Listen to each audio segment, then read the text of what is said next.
It was last October, as the weather started to get colder. My older sister and I rent a house together, splitting the bills. My sister had plans to visit some friends in Florida for almost a whole week, leaving me alone. She invited me to join her, but I couldn't take time off work. On Monday morning, she left, and I spent the day cleaning and enjoying the solitude. Around 2 p.m. that day, there was a knock at the door. I assumed it was a package my sister had ordered, so I answered it. Instead, I found an older man, possibly in his early 40s, standing there. He wasn't holding a package or anything. "Hi, how can I help you?" I asked.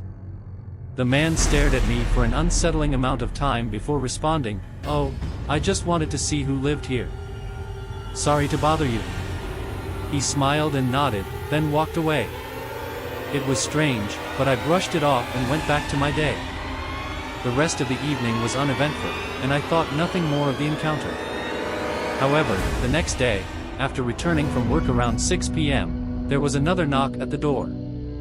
Looking through the peephole, I saw it was the same man, wearing the same clothes as the day before. Feeling uneasy, I cracked the door open slightly and asked, "Is everything okay?" "Of course," he said, smiling as if I was being silly for asking. Then he added, "Just checking in on you." The way he said it made it seem like he was expected, which unnerved me even more. "Oh, are you a neighbor of mine?" I asked, trying to make sense of the situation. "No, I wish. Just walking around," he replied. That response creeped me out, so I told him I was fine and closed the door. I waited until he left the porch before resuming my evening. Later, I texted my sister about the man, but she had never seen or encountered him. The rest of the night passed quietly, though I couldn't shake the feeling of being watched.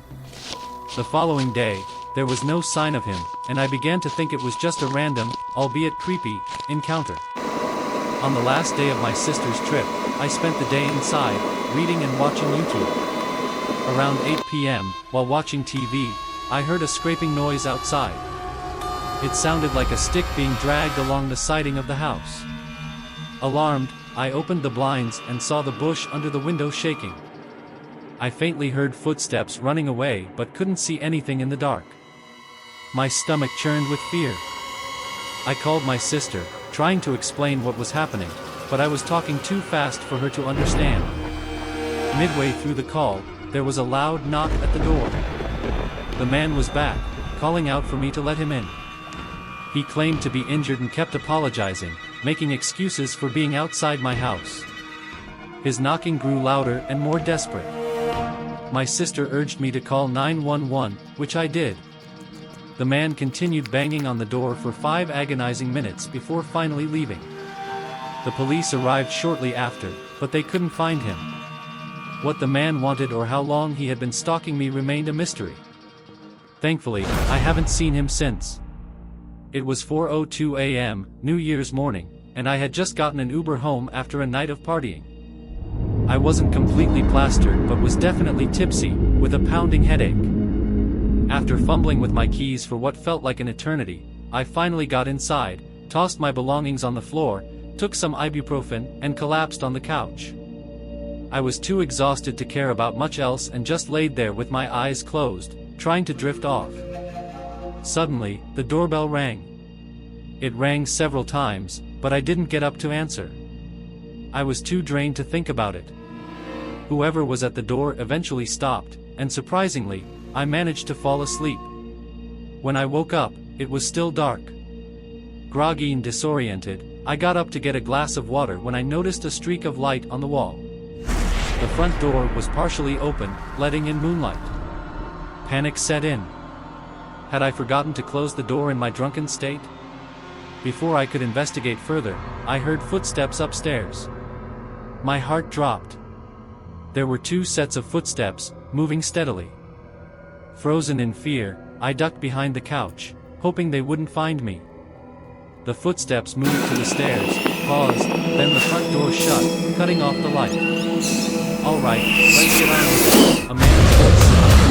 They began chatting casually as they rummaged through the house. Their calm demeanor was unnerving. If they were this comfortable, what were they capable of if they found me? I stayed hidden, listening as they opened drawers and moved through the rooms. One of them approached the couch.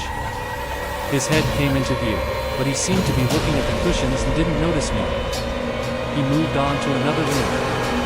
I stayed motionless for what felt like an eternity until they finally left. Once I was sure they were gone, I called the police. They confirmed my house had been robbed. A neighbor reported seeing two men watching my house earlier that week, likely realizing I lived alone. They assumed I wasn't home when I returned without my car. Thankfully, they seemed to have only been after valuables, but I shudder to think what could have happened if they had found me. It was a regular evening, and I was at home with my dog, Hazel. After work, I was unwinding with some snacks and TV. Hazel went to the back door, signaling she wanted to go outside. I let her into the fenced backyard, which was small but secure, then started tidying up the kitchen. A few minutes later, Hazel began barking. She often barked at squirrels or other animals, but this time, she wouldn't stop. Concerned, I went to the door and saw her standing near the fence, barking at something on the other side. It was just woods back there, so I assumed she'd spotted a coyote.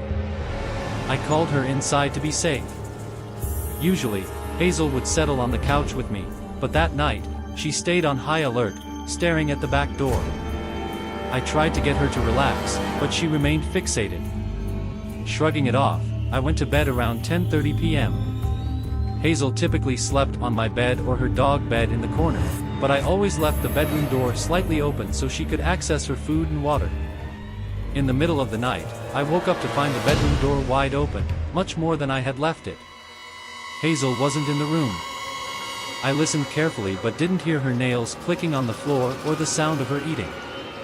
A sense of dread washed over me. Something felt wrong. I got out of bed and called for Hazel. The house was eerily silent. Heading downstairs, I found her crouched under the kitchen table, shaking with fear. My heart sank when I noticed the back door was open.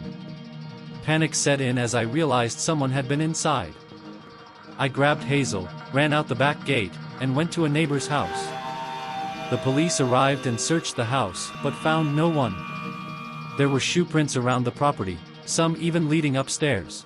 The thought of someone being in my home while I slept was horrifying. I'll never know who it was, how long they had been there, or what they intended to do.